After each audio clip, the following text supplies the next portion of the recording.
Pemirsa, Kejaksaan Agung masih terus melakukan pendalaman dan penyidikan terkait kasus dugaan korupsi pengadaan laptop Chromebook di Kemendikbudristek dengan memeriksa staf Sus Nadiem Makarim.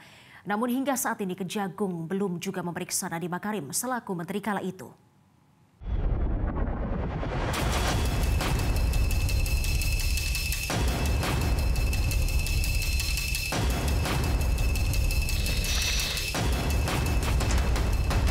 Kejaksaan Agung secara maraton terus melakukan penyidikan dalam kasus dugaan korupsi pengadaan Chromebook di Kemendikbudristek. Penyidik telah memeriksa sejumlah pihak termasuk orang dekat Nadiem Makarim saat menjabat Menteri Pendidikan, Kebudayaan, Riset dan Teknologi Mendikbudristek. Staf Sus Nadiem Makarim Fiona Handayani sudah diperiksa 2 kali pada pekan lalu. Tim penyidik juga sudah memeriksa Ibrahim Arif yang merupakan konsultan dalam pengadaan proyek pengadaan laptop Chromebook di Kemendikbudristek. Penyidik mendalami peran staf Sus ini dalam pengadaan laptop Chromebook.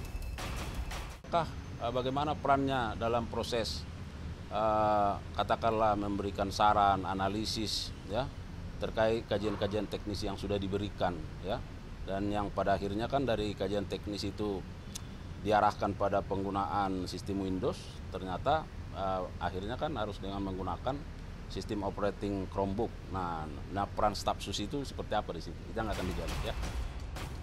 Harli menambahkan, selanjutnya penyidik akan menganalisis data-data yang sudah dikumpulkan untuk menilai apakah perlu memeriksa Nadiem Makarim.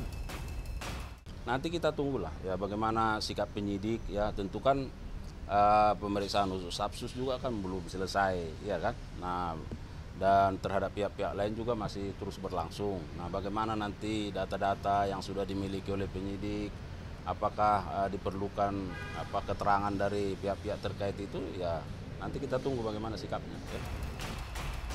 Mantan penyidik KPK Yudi Purnomo menilai permufakatan jahat terjadi di hulu proses pengadaan proyek laptop tersebut. Apalagi hasil uji petik terhadap 1.000 laptop Chromebook yang dilakukan tahun 2019 dinyatakan tak efektif untuk pembelajaran.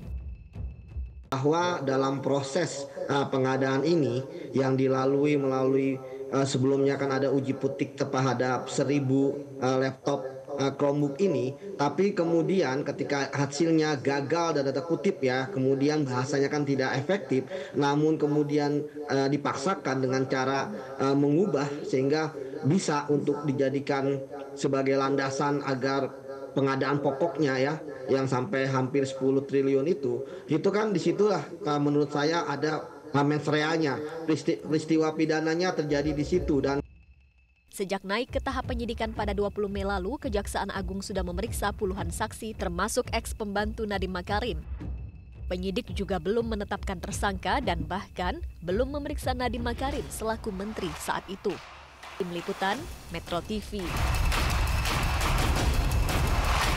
Jelajahi cara baru mendapatkan informasi. Download Metro TV Extend sekarang.